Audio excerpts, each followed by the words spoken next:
but because Tanzania and the people of Tanzania carved a very historic place for their country to be regarded as the Mecca of the struggle.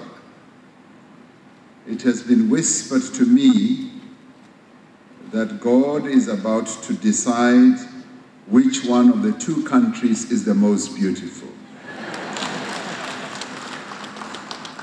And I'll whisper it to you during the dinner tonight, President Magufuli. So you might be able to get another accolade as a country. But I have no doubt it will be said that Tanzania is the most beautiful of the two countries. Having said that, allow me, Your Excellency, to pass on our condolences to the families and to the people of Tanzania following the devastating disaster that led to the deaths of more than 70 people. We wish the families of those who have lost their loved ones strength as they go through this valley of darkness, as they come to terms with their loss. But we also wish those who are still in hospital a good recovery. South Africa and Tanzania are bound together by a shared history and a shared vision of a united and prosperous Africa. We can never express our gratitude enough as South Africans for the support that you gave us as a country during our days of struggle, during our most difficult period in the history of our country.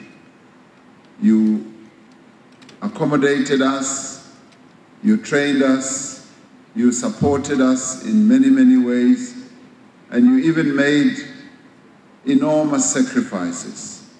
And for this, we are eternally grateful.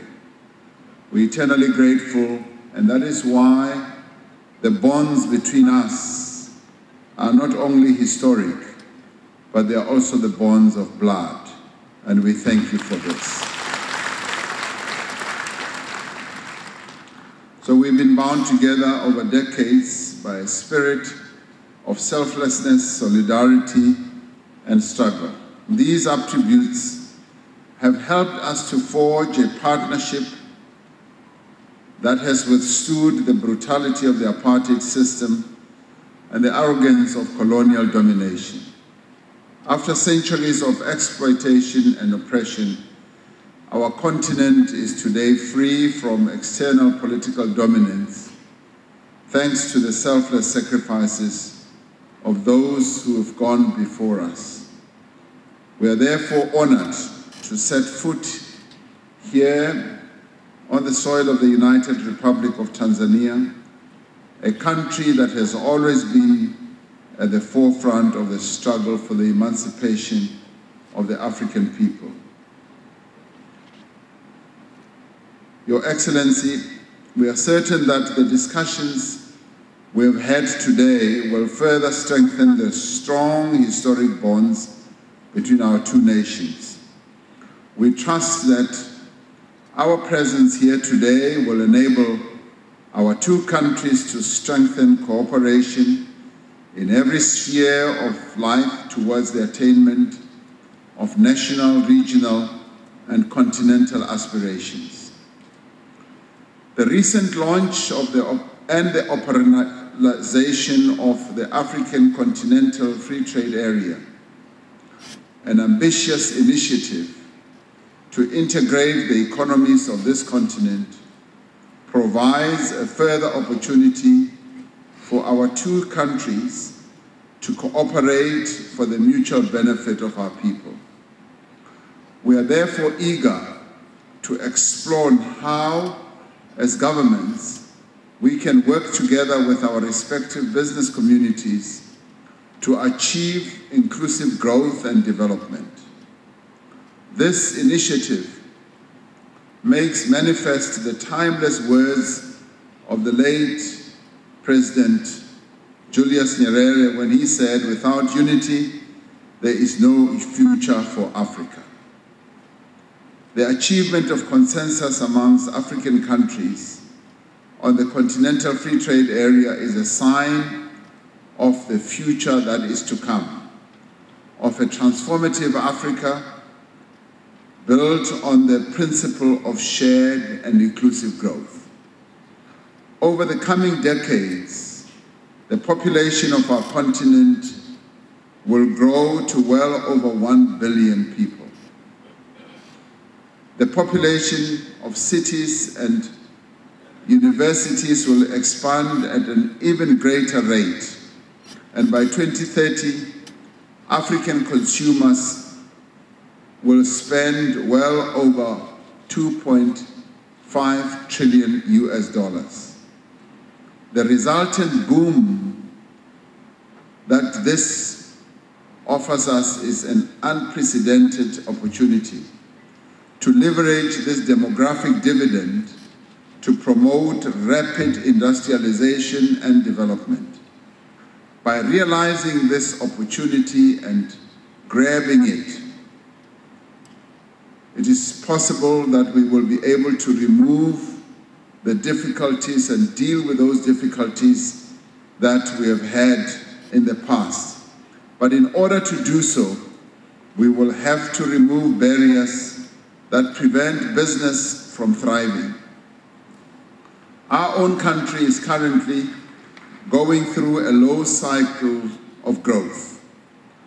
In our engagement with the business community, who in our country represent 70% of the broad size of our economy, the other 30 being represented by state-owned enterprises. As we have engaged with them, they have cited a number of reasons why we may be growing at such a low rate.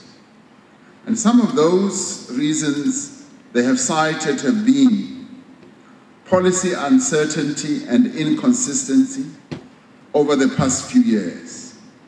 They have extolled us to remove barriers that impede business from investing and to enhance the ease of doing business and establish one-stop offices that will ensure that the arbitrariness in the application of laws and regulation and the bureaucracy that seeps in to impede business confidence is done away with.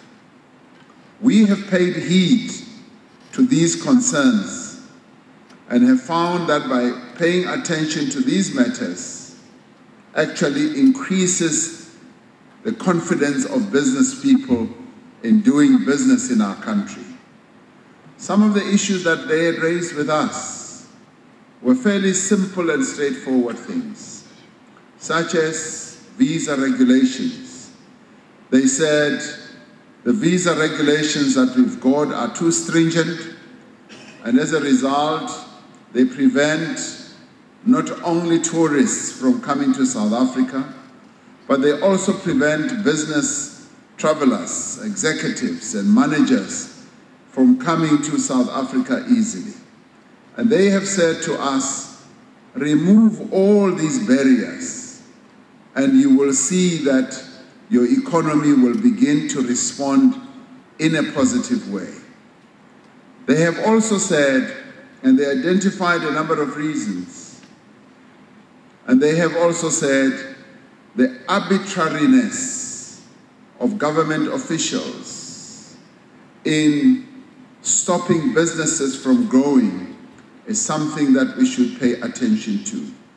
And they cited examples like, in the mining industry, for instance, an official will just arrive after a worker has been injured on the finger or in the hand and shut down the mine for the whole day. And they've said, that is too arbitrary. You should not do that because that kills business confidence. And they say increase business confidence and increase their trust in your ability to apply the laws of the land, and you will see that business confidence will increase. This is what we are about now. We are involved in a mission to increase business confidence because we want to attract a lot of these people with a lot of money to come to South Africa to invest. But another important area is to create a capable developmental state that will tackle incidents of corruption and make sure that we rid our country of corrupt activities and corrupt people. But more importantly, we're focused on another key priority, which is to create a better Africa and a better world. Our focus is to be Pan-African, is to ensure that whatever we do, we will focus on South Africa, no doubt, but focus on our continent as well. And it is for this reason that we felt honored to be invited here, because this is part of our process of ensuring that we unite our efforts in the two countries so that we can tackle economic growth together. Now, through these measures, we are convinced that growth will be the derivative that will flow from our efforts in this regard. South Africa is ready and prepared to craft a new partnership model with Tanzania, where government and business work together to clear the way for more investment to flow between our two countries.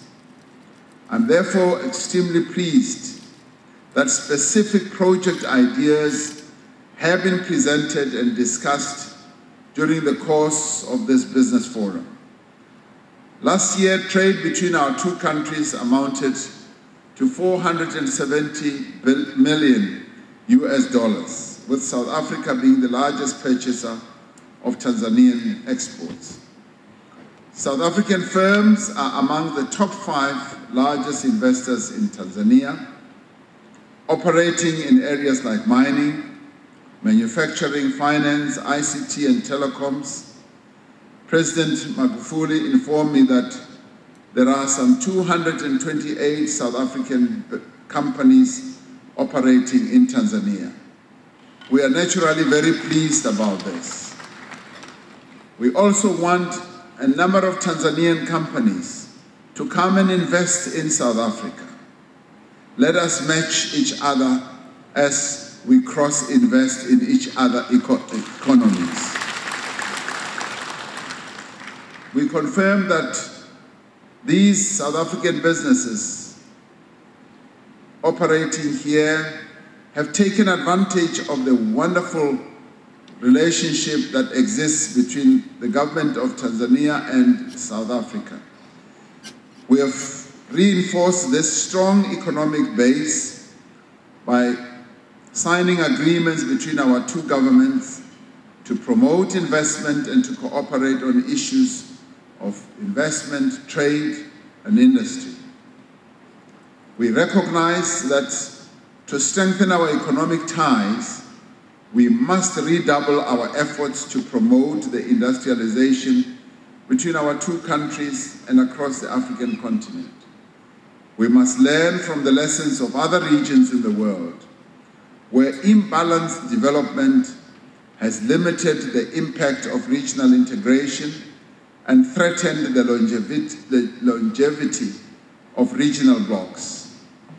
No African country will be able to reach its potential while its neighbors lag behind.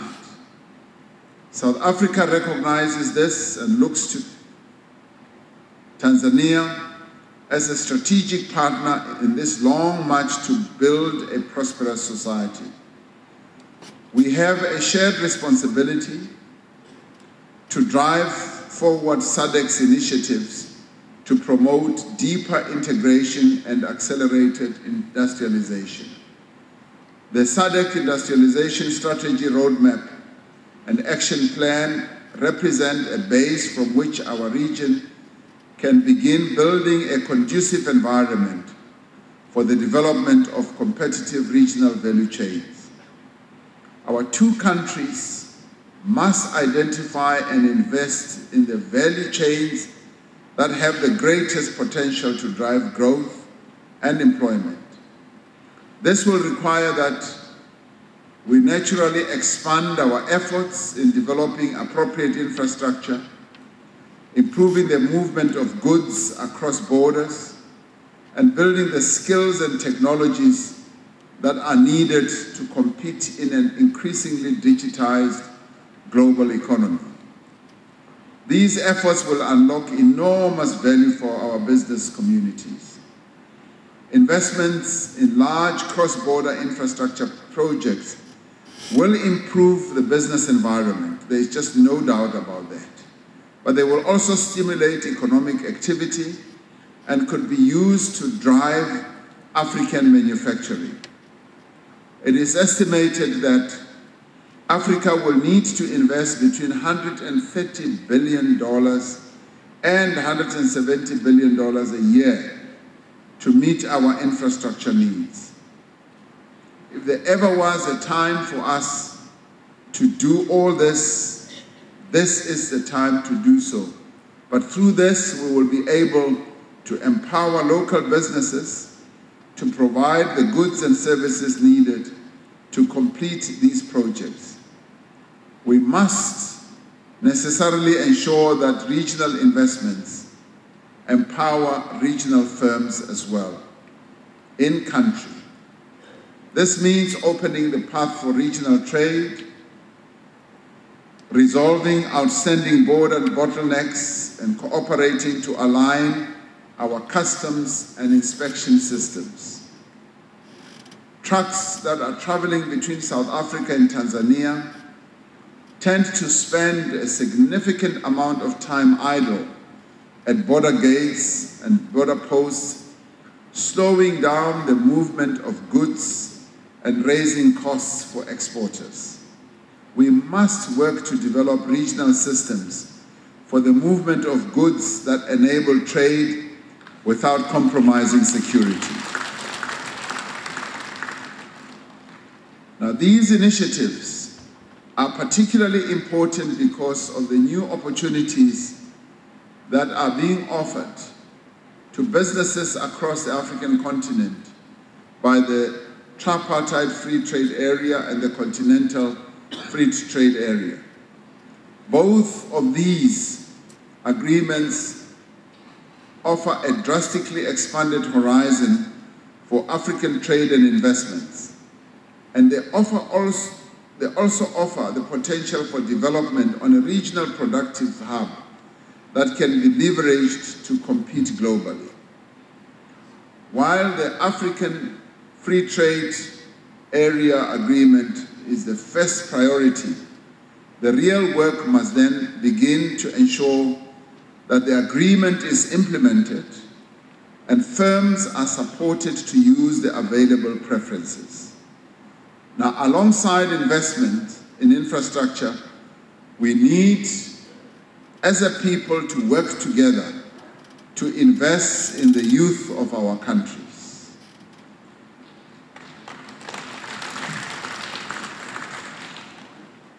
The youth of our countries are the future of our continent.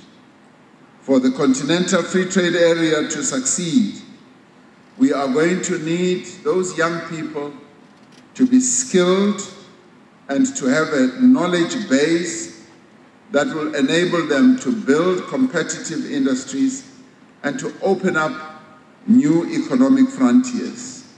They are the ones who will inherit the success and the progress that will be yielded by this new free trade agreement. As companies invest, they need to be encouraged to promote the development of local skills and capabilities, not only to sustain their own enterprises, but to also develop the local economies on which business growth depends. Africa has great challenges, but it is also a vast continent of great unprecedented opportunity.